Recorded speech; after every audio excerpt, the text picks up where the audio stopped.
দেশের চলচ্চিত্রের জীবন্ত কিংবদন্তি নায়করাজ রাজ্জাক। মহান মুক্তিযুদ্ধের পটভূমি নিয়ে নির্মিত ওরা 11 জন সিনেমায় অভিনয় করেন তিনি।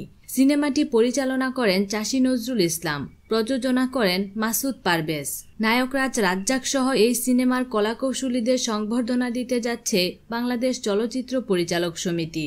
গত মঙ্গলবার এক সংবাদ সম্মেলনে বাংলাদেশ চলচ্চিত্র পরিচালক সমিতির পক্ষ থেকে জানানো হয়, বৃহস্পতিবার দুপুরে ওরা 11 জন সিনেমার কলাকৌশলীদের সংবর্ধনা দেওয়া হবে। অনুষ্ঠানে উপস্থিত থাকবেন নায়করাজ রাজ্জাক।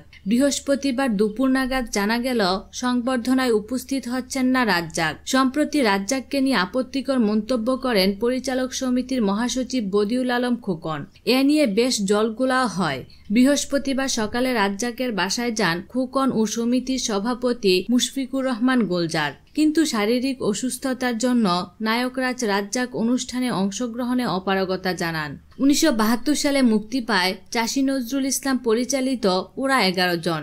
এতে অভিনয় করেন খসরু, রাজ্জাক, শাবানা, নূতন, হাসান ইমাম, সুমিতা দেবী, খলিল, মিরানা জামান সহ অনেকেই, যাদের অনেকেই প্রয়াত। বৃহস্পতিবার সংবর্ধনায় উপস্থিত হয়েছেন খসরু, হাসান ইমাম, নূতন সহ অনেকেই। সংবর্ধনা শেষে ওরা 11 জন প্রদর্শিত হবে। সংবর্ধনা অনুষ্ঠানে প্রধান অতিথি থাকছেন তথ্যমন্ত্রী হাসানুল হক ইনু।